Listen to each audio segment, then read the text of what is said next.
आर्थिक सुनामी आ रही है, भयंकर आर्थिक सुनामी अब आ रही है। उसका कारण है कि हिंदुस्तान का जो प्रोटेक्शन का सिस्टम था, जो इंटरनेशनल इकोनॉमी से एक प्रकार से शॉक अब्जॉर्बर था, उसको बीजेपी ने हटा दिया। तो एक तरफ से भयंकर आर्थिक सुनामी आ रही है, प्राइसेस बढ़ रही हैं, और ये अभी शुरुआत देखी आपने। ऐसी इकोनॉमिक क्राइसिस आएगी हिंदुस्तान में जो आपने अपने लाइफ में नहीं देखी होगी। ये हो रहा है, इसको आप कोई रोक नहीं सकता है। दूसरी तरफ क्या हो रहा है, हिंदुस्तान के अंदर, सिस्टम के अंदर इंस्टीट्यूशनल रिवोल्ट हो रहा है। तो आप सोचती हैं कि इलेक्शन कमीशन फुली कंट्रोल्ड है, वो 3 साल पहले fully controlled. Chief election commissioner के मैसेजेस मेरे पास आ रहे हैं, head of intelligence system, senior judiciary, सारों के सारे रिवोल्ट कर रहे हैं, इंफॉर्मेशन दे रहे हैं हमें। तो जो कंट्रोल का सिस्टम था एक तरफ से, वो कोलैप्स कर रहा है अंदर से, क्योंकि लोगों को दिख रहा है कि जनता का प्रेशर अब ऐसा भयंकर आएगा, अगर हम इस रास्ते पे चलते गए तो हमारे लिए रिस्क हो जाएगा। आप क्या सोचते हो, अगर जनता को मालूम है कि इलेक्शन सिस्टम रिग्ड है, और जनता की मतलब इकोनॉमिक प्रेशर, गरीबी, दर्द के कारण जनता में गुस्सा आ गया, आप क्या सोचते हो कि इलेक्शन कमिश्नर को डर नहीं लगेगा कल क्या होने वाला है? तो अब क्या हो रहा है, सिस्टम अंदर से ऐसे हिल रहा है पूरा। और मैं आपको ये बता दूं कि मेरे पास इंफॉर्मेशन आ रही है, सिस्टम मुझे इंफॉर्मेशन दे रहा है, मोदी जी के बारे में, शाह जी के बारे में, उनके बेटों के बारे में,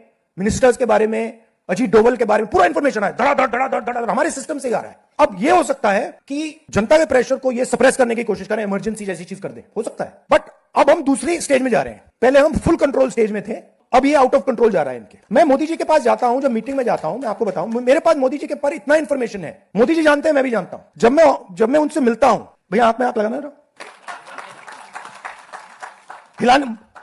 हिलना पड़ता है, क्योंकि वो जानते हैं कि जिस सिस्टम को मैंने कंट्रोल किया था वो सिस्टम कोलैप्स कर रहा है, और पूरा इंफॉर्मेशन इसको दे रहा है। तो ये डायनामिक चल रही है, और आप देखना, मेरे अंदाजे से, मेरा असेसमेंट है, 1 साल के अंदर मोदी जी प्राइम मिनिस्टर नहीं होंगे।